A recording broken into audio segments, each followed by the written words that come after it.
Call this meeting of the July 17th board meeting to order. Welcome, everybody. Mr. Gebhardt? Here. Ms. Seguin? Here. Ms. Karstafen? Here. Mr. Hauser? Here. Mr. Parker? Here. Please join me in the Pledge of Allegiance. I pledge allegiance to the flag of the United States of America and to the republic for which it stands, one nation, under God, indivisible, with liberty and justice for all. I'd like to introduce our group up here. To my far left, we're going to do this a little different. Our award-winning treasurer, Colleen A. Holt. To her right is our superintendent, Ann Schloss. To her right is board member Len Hauser. To my left is Andy Karstafen. I'm Mike Gebhardt. To my right is, what's your name, Elaine Sequin. And to her right is Brent Parker. Elaine Sequin is our vice president. Okay. Do we have any board recognition? No.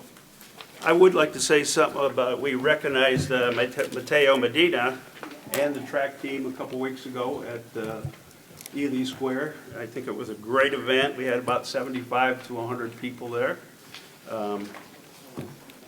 Annie Karstafen, the mayor's right-hand woman, put this thing together, and she did an excellent job.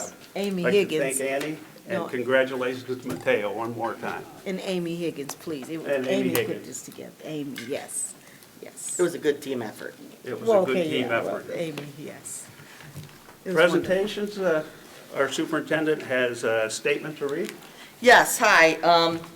Obviously, I know you don't all come to board meetings just for the fun in the summer, so we know why you're here. So we wanted to preload some information for you. We have had a board policy, JEFB, since 2018. We are making a slight revision for tonight, so I wanted to start off by reading that. To all of you, for those that don't, are not aware of it, based on release time for religious instruction. As you know, if House Bill 445 does pass, all districts will have to have a policy. We already have one. The board permits students to be released from school for religious instruction consistent with the law. Absence during the school day for religious instruction is permitted, provided the student's parents or guardians submit a written request to the building principal. The private entity providing instruction maintains attendance records and makes them available to the district, and the student is not absent from any core subject courses. The newly added line is the district deems all graded courses to be core curriculum, including but not limited to courses that have any state-approved learning standards. The district is not responsible for transportation to and from the place of instruction. Regular classroom instruction missed as a result of students' absence for religious instruction will not be made up, and students assume responsibility for any missed schoolwork. The district neither aids, assists, or enforces attendance in religious instruction program, nor discriminates against students who participate in such program. No public funds are expended, and no public school personnel are involved in providing religious instruction. The policy is not intended and shall not be construed in any way to associate the district with any faith-based religious denomination. That is the policy that is going to be read tonight with the minor addition, because we felt that core curriculum was not defined. The state does not define it, so it is being defined by our Board of Education. One other statement, there's a lot of misinformation going on, but a couple additional statements is none of these religious entities are partnered or affiliated with the Elyria City School District. This is a decision between the parent and those entities, and that is probably the biggest misnomer. If the parent signs them out, that is between the parent and that entity, and we do have rules with absenteeism in that with House Bill 410, so that all has to be followed. But just please, if you have questions at any time, please call us. Thank you. Thank you. At this time, we have visitors' comments. The school board encourages and appreciates citizen interest in meetings of the school board. Normally, the board will meet twice a month. July is one of the exceptions, and we will make accommodations to allow public participation. Persons wishing to address the board for up to 5 minutes may place their name on a sign-in sheet indicating the topic they wish to address and make a written request to the treasurer 1 week in advance of the board meeting to speak for up to 10 minutes. Each meeting participant will invited to speak directly to the board, so their remarks may be clearly heard and question may be asked. There is a 30-minute time limit. Okay. In order to assure the board is able to conduct its business in an orderly and efficient manner and to complete its regular agenda, the public comment time period of its regular board meeting shall be limited to a total of 30 minutes. Persons requesting the opportunity to speak shall be called in order in which they requested to be received by the board. Any member of the public which is not able to give their public comments as a result of the maximum public comment time period being reached is invited to submit a request to speak at a subsequent regular meeting pursuant to the guidelines set above. And we do have a number of people tonight. Joel, is it Mateo? You want to come up to the podium, give us your name, your address, and what you're going to speak on. Yeah. Time started now. Probably need to Yes. make sure. Yes, name it. Name and Joel address. Mateo, 1315 Bank Street in Elyria. Yeah, you can sit down. I prefer to stand. Okay. It's on. Hello, hello. Okay. Well, good evening, everyone. I am a concerned parent here. My youngest child is 6 years old, and she'll be starting the first grade over at Hamilton. I first heard of the LifeWise Academy a few days ago, and upon familiarizing myself with their mission statement, enrollment practices, outreach strategies, fundraising methods, and policies and procedures they implement in their classes, I feel more than compelled to speak out in opposition of the LifeWise group operating within our city schools. I'm a father of 5. Although I'm not a Christian myself, I have no problem with that or any other religions. I've raised my children to believe however they would like to believe, and that's our right as Americans. All I've ever asked of my children was that they know what it is that they are choosing to believe in. Education has always been first in my household. Of my 4 older children, 2 of them have a belief system that's in line with mine. The other 2 are Christians. They came to their own conclusions about how they choose to believe, and they didn't need any interference from their schools or anyone else to come to those conclusions. I believe, we operate with love and respect with my children's decisions on their faith, and they do the same for mine. That's the way America is supposed to work, I believe. This is a land of religious tolerance, and I like to think that my family is an embodiment of that. The school is not a place for missionary work to take place, and the methods that LifeWise is known to use to incentivize children are tried and true. Offering rewards to kids to recruit other kids, using the allure of treats and such to get kids to join is predatory at its core. I do not wish for my child to be solicited in that capacity at school when she has much more important things to do at that time, like learning. LifeWise can't ensure parents that their children who elect not to join will not be subject to coercion tactics throughout their years in school. In fact, they encourage it. LifeWise has even gone so far as to have undermining the wishes of one's parents as part of their rhetoric. You don't teach children to go against their parents' wishes. You are not their parents, as far as LifeWise goes. Our teachers, as it is, they have a hard enough time educating our youth on the core subjects that they need to learn in order to grow academically in our schools. Disrupting that time to teach religious studies is highly counterproductive. Teachings of the LifeWise program are not covered in our Ohio Achievement Test given to our kids, and I argue that that's where the focus of our teachers should be.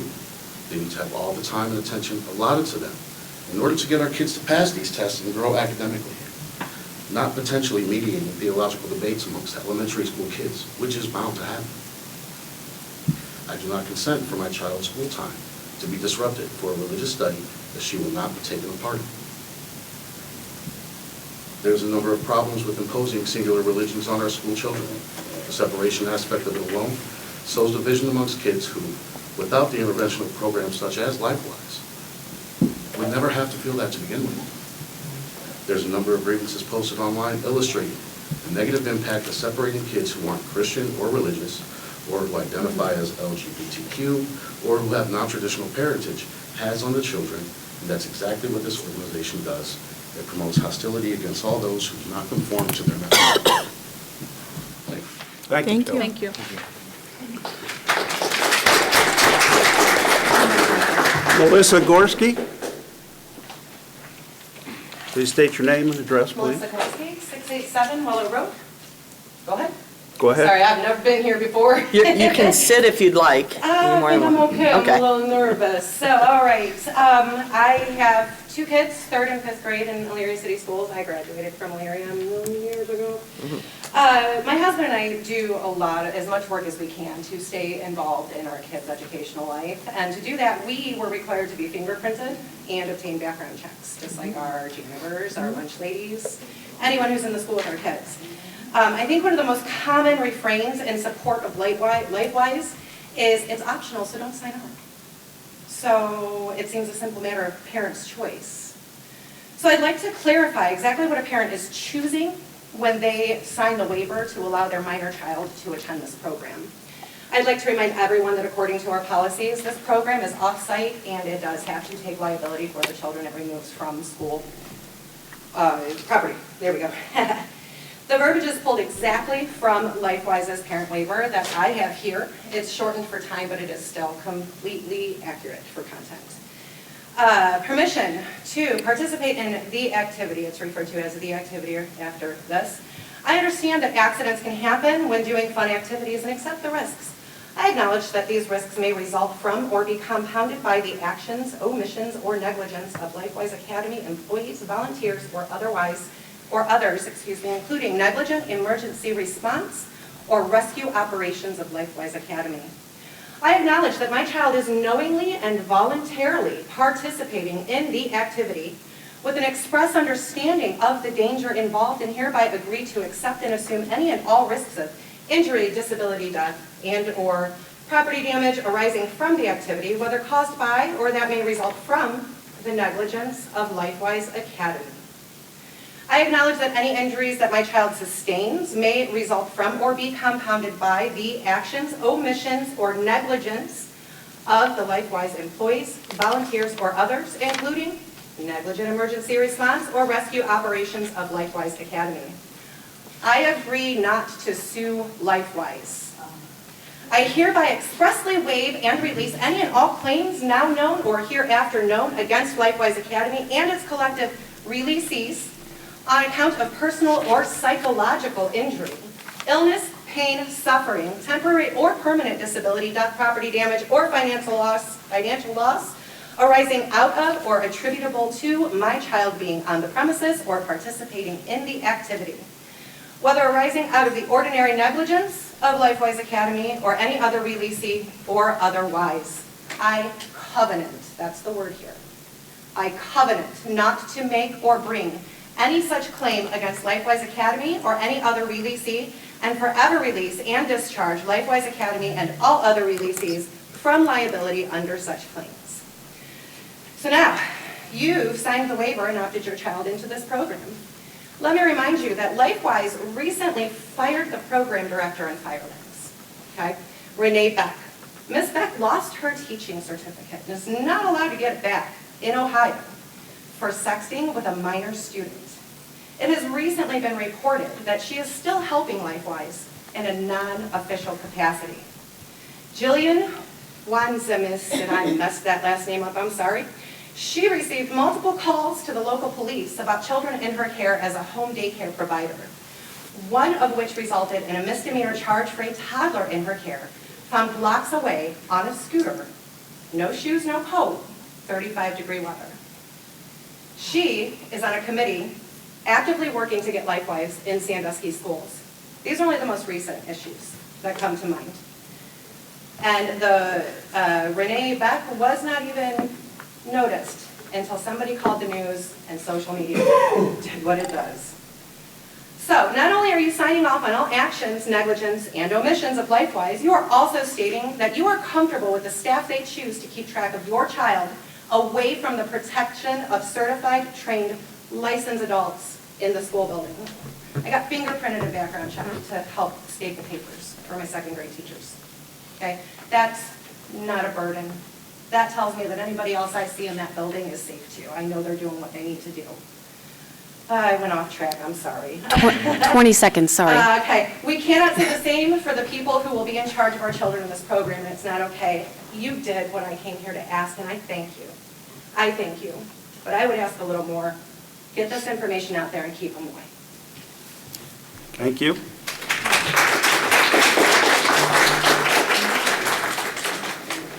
Is it Melody Penfound?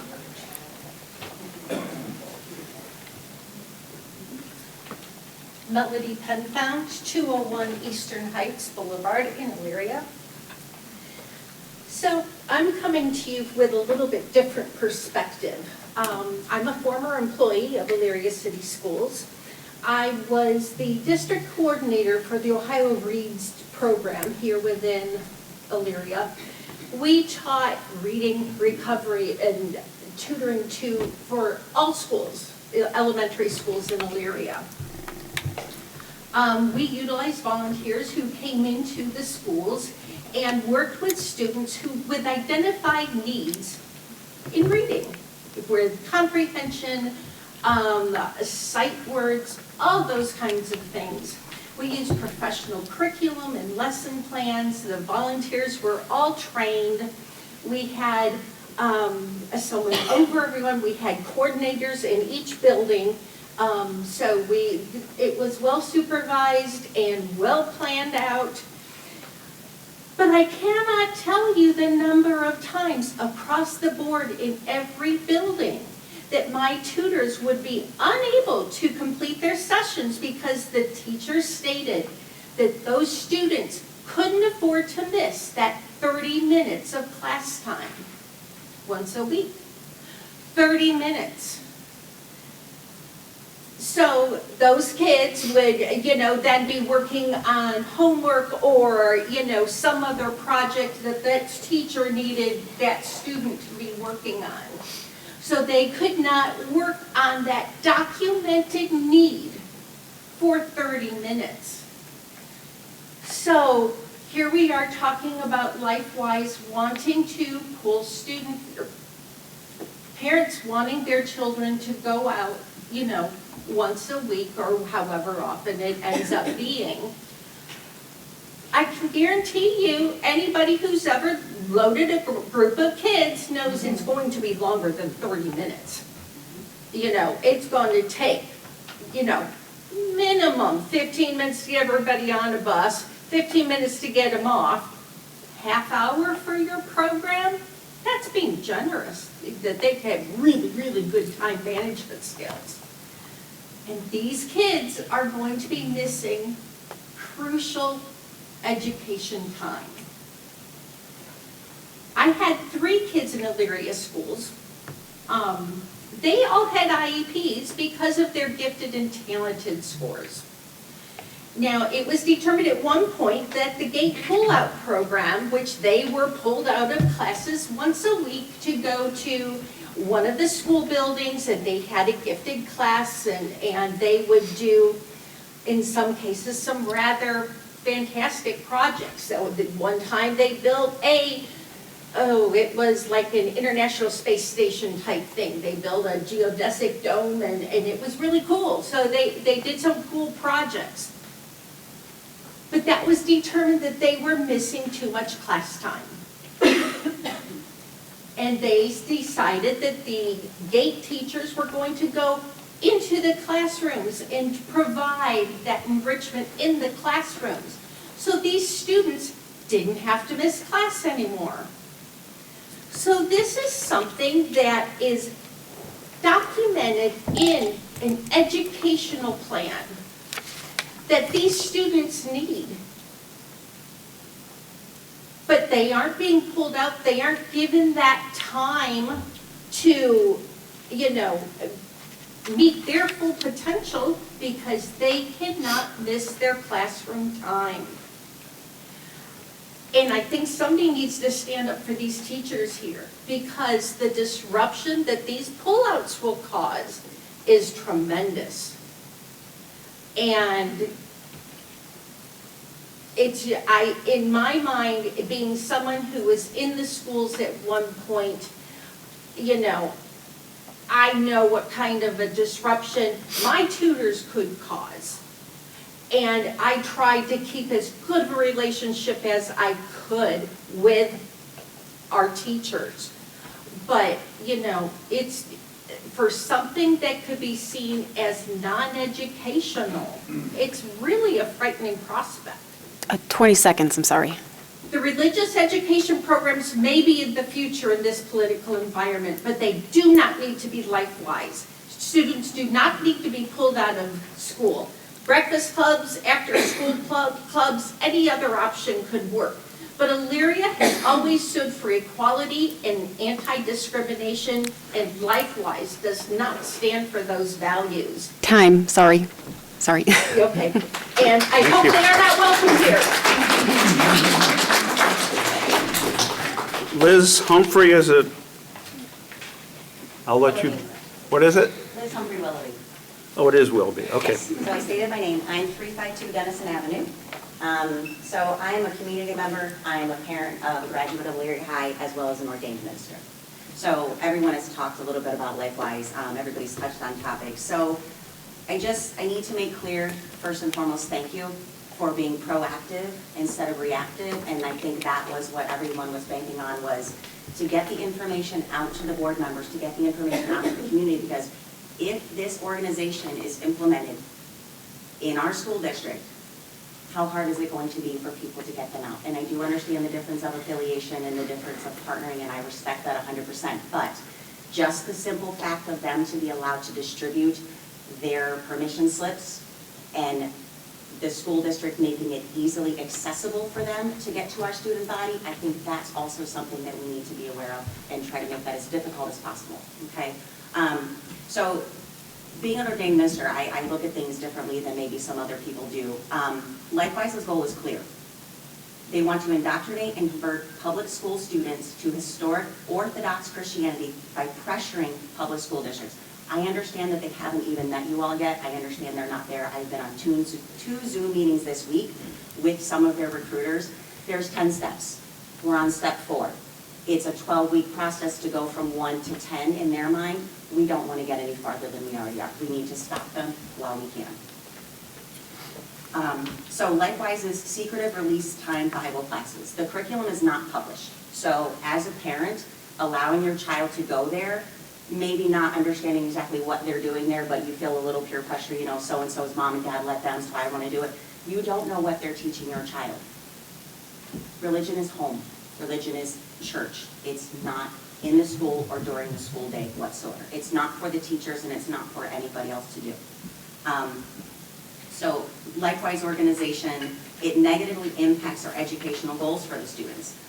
This program has already been shown to lead to negative consequences for students who do not participate. Some people have already touched on that.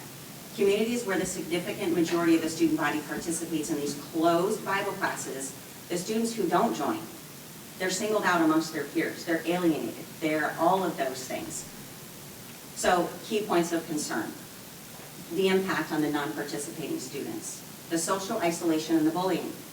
Kids are kids. We all understand that. We are trying to be diverse, inclusive. We're trying to do all of those things. Allowing LifeWise access to our students is going to just destroy everything that this community has worked so hard to build as a whole community. Students who do not participate in the LifeWise program may feel isolated or targeted by their peers, leading to bullying. Disparity in education. Reports of non-participating students being given busy work or additional homework can create an unequal educational experience which is unlawful and counterproductive to the educational goals. The disruption of the entire class. They mentioned, everyone knows. Getting young people on school buses, things like that. As of right now, LifeWise is not in any high schools. It is only in the elementary schools. Just think about that. Separation of church and state. The implementation of the religious programs during the school hours, even off-site, can be seen as a violation of the Establishment Clause of the First Amendment of Public Schools. You must remain neutral on religious matters. And that's great to say it, but we all know that perception is huge, especially amongst our district. We're dealing with it right now. People perceive things that were different, now we're doing damage control. Freedom from coercion.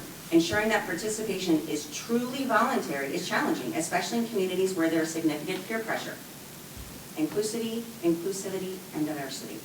The alienation of the non-Christian. With a significant number of Gen Z being religiously unaffiliated, it's 49% if anybody didn't know. There's 49% of our Gen Z that are non-religious. There's a possibility that they'll alienate the students who are not LifeWise people. The values, the teachings, and the beliefs being promoted by LifeWise can be exclusionary and discriminatory, particularly towards the LGBTQ individuals and those who hold different beliefs about gender roles and family structures. It's not a mom and a dad raising a child anymore. It's the best people for the parents. It's two moms, it's two dads, it's one mom, it's one dad. That is not LifeWise's curriculum. That is not their stance on the home structure. When the public schools participate 20 seconds, sorry. or endorse LifeWise Academy, it can create an impression of endorsement. Point blank, we need to make sure that we are ironclad to not give them any access to our youth at all. Thanks. Thank you.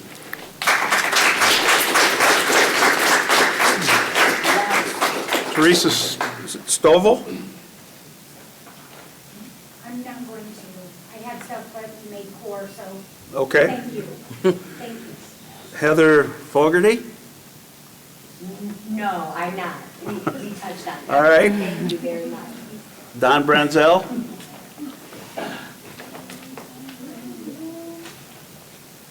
Mind if I stand right here? Is that okay? Because I hate to have people at my back when I'm talking. Okay, my name is Don Branzel, and I taught in this system for 28 years, taught third grade, taught, quite a bit, worked with kids. My concern with all this is not being able to separate religion from education, especially public education. We chose to send our kids to public school. I'm really an advocate because I'm a grandparent now, and my granddaughter is in the system, and she's a first grader, and she's got some people that are related to her that are BTQ, and so we try to make her understand that she is, to accept everybody, not through religion, but just through, goodness, and, that's what we teach. Matter of fact, her parents, even though my daughter went to, instructional Catholic, CCD, if you will, they choose not to go. And that's fine, but they're wonderful people, and they're raising them to be kind, which is what we're trying to do. Another issue that really pops up in my mind, too, is if you are teaching science, for example, and religion is dogma, how do you dispute that? And at what point do you stop talking about something because it's religious or because it's science? I think it's going to confuse these little kids. So I've got a lot of issues. I've heard some different things. The people that spoke tonight did a wonderful job, and so I'm not going to go on. But I do want to say that I'm concerned, and I hope that we make the right decision as parents and educators and everybody, and we don't just let people in because they're, have bells and whistles. I know this Joel Penton, who is in charge of this. My wife saw him a bunch of years ago. He's from Ohio State, and he's very, somebody who's engaging and this and that and the other thing. But just remember, when you let something like that in, as somebody mentioned before, pretty hard to get them back out. Okay? So, thank you very much. I appreciate talking.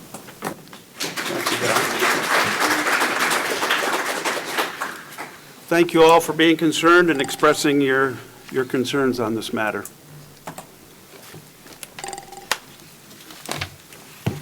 Okay.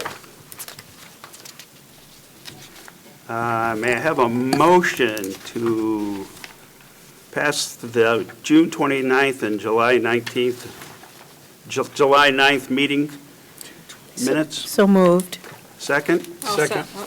Okay. Questions, discussion? Madam Treasurer, please call the roll. Ms. Karstoffen? Aye. Mr. Hauser? Aye. Mr. Parker? Aye. Mrs. Segwin? Aye. Mr. Gebhardt? Aye. Item F, Board of Education items. Do we have anything? Item G, Treasurer's action items. Thank you. I have a couple treasurer action items. To accept the financial report for the month of June 2024, which includes all the bank reconciliation, investment reports, and cash balance report. To approve the startup cash of $1,200 for food service, $125 for the PAC, and $3,700 for athletics for fiscal year 2025. And to approve the budgets for the federal programs for fiscal year 2025. Thank you. Do we have a motion? So moved. Second? Good job. Second. Very good job. Second. Any questions, concerns? Madam Treasurer, please call the roll. Mr. Parker? Aye. Mrs. Segwin? Aye. Ms. Karstoffen? Aye. Mr. Hauser? Aye. Mr. Gebhardt? Aye. And I have Motion a- carries. Thank you, sorry. I have a treasurer other, a quick amendment to reschedule and appoint Len Hauser and Brent Parker as the board designee for explosion here, That'd be kind of rough. expulsion hearing scheduled for August 7th at 4 PM with alternatives, Ms. Karstoffen, Mrs. Segwin, and Mr. Gebhardt. If I could have a motion to approve that, please. Is that good for you both? Well, the first type she described, I'm not interested. I'll do the expulsion one. I'll move the expulsion one. Do the other, yes, yes. All right. Please have a motion. You got one. Second? Second. Madam Treasurer, please call the roll. Mr. Parker? Aye. Ms. Karstoffen? Aye. Mr. Hauser? Aye. Mrs. Segwin? Aye. Mr. Gebhardt? Aye. Item I, Treasurer's report. No, I'm done. Okay, we don't have any OFCC, so. No, and I could erase that line next time. Yes, I thought it was going to be this time. Sorry. Item K, Superintendent actions. Thank you, Mr. President. First of all, to approve the proposed meal prices, I think they went up a nickel. With inflation these days, that's not too bad. Also to approve the payment of the following stipends. To approve payment of the following stipends for the Web Where Everybody Belongs program. To approve the rates for third-party facility rentals as detailed in enclosure K4. To approve the home instruction tutor at the tutor hourly rate for our after-school program. To approve the Elyria Charities naming rights sponsorship agreement for the naming rights to the field at Ely Stadium. And that concludes my action items. Thank you. May I have a motion to approve the items recommended by the superintendent? So moved. Second? Second. Questions? Discussion? And tell us a little bit more about Elyria Charities, so everyone. Sure. Yeah. I will say, in my tenure in Elyria, which is 32 years, I have been affiliated with their partnership and them giving us funds to do many wonderful things that affect our kids in a positive way. And when Mercy Health decided they couldn't fulfill their contract, they were the first one that came to mind, and they were on board like that. And I can't say enough about Elyria Charities. Locally, it's the Spidell family, but also they have some partners in Columbus. They're always there for us. They support the students, and now they're going to be supporting the extracurricular activities out at the field. So kudos to them and everything they do for our students, and can't say enough wonderful things about the organization. Did they pick a name? It's going to be Elyria Charities Field at Ely Stadium. Please call the roll. Ms. Karstoffen? Aye. Mrs. Segwin? Aye. Mr. Hauser? Aye. Mr. Parker? Aye. Mr. Gebhardt? Aye. Superintendent other? No, but I do have personnel action items, so. Keep it short. Yeah, I'm trying. To has to approve the take the resignation of the certified administrative staff, she's going back to her hometown. So we wish her well. She had a wonderful year here. Also to approve the resignation of the following certified staff. To approve the appointment of the following certified staff is detailed below. You can see we're getting substitutes, which is nice, and we're hiring our building subs. Also to approve the following athletic supplemental contracts for district certified and non-certified or non-district coaches. To approve the appointment of the following EHS student workers for the PAC. This is what's known as the PAC team. Also to approve the resignation of the classified staff listed below. To approve the appointment of the following classified staff described below. And that concludes my personnel action items. Okay, thank you. Have a motion to approve the personnel items recommended by the superintendent. So moved. Second, Second. discussion? Madam Treasurer? Ms. Karstoffen? Aye. Mr. Hauser? Aye. Mr. Parker? Aye. Mrs. Segwin? Aye. Mr. Gebhardt? Aye. Other personnel recommended by the superintendent? No, just a short report. As you can see, we're hiring. And we're getting a great team together, some new pioneers. Also, wanted to remind you, August 13th is our back-to-school picnic for staff, so please, board, make sure you know about that. It's at the high school. It's just a little picnic to let everyone welcome each other back. What's the date? August 13th at 3 o'clock. August 1st, I can't believe I'm saying this, it's not that far off. Starts all of our extracurriculars. If you didn't get a chance, please, it's on Sports Zone Center on Facebook. Our new football coach, Matt Wilson, did a really nice job talking about this year and very positive outlook on what we're doing, and other coaches as well. I know they've all been out there working. Also, Amy Higgins sent out, it's on social media, it's on our website, but she also did a school messenger, the back-to-school roundup, she called it, with all the important information.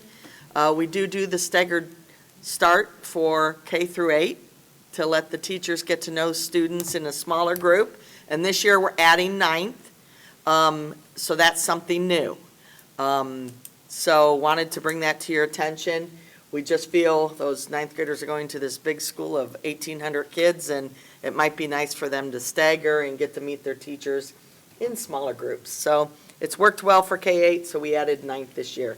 And that's about it, just getting ready. The minute the bell rings in June, we start working harder, getting prepared to see them again in August. It's only a few weeks off. So that's all I have. Thank you, Madam Treasurer, President. Superintendent? I go by any of it, it's fine. Board of Education, to approve the first, can I have a motion to approve the first reading and waive the second reading and adopt the following board policy as was read earlier by our superintendent? We have a motion? So moved. Second? Second. Please call the roll. Mr. Parker? Aye. Ms. Karstoffen? Aye. Mr. Hauser? Aye. Mrs. Segwin? Aye. Mr. Gebhardt? Aye. Okay, we have a request for an executive session for the purpose and consideration of confidential information related to the marketing plan, specific business strategy, production techniques, trade secrets, and other personal statement or financial statements of any applicant for economic development assistance, or to negotiate between the school board and other political subdivisions respecting requests for economic development assistance as provided in RC 5709.40 to RC 5709.43.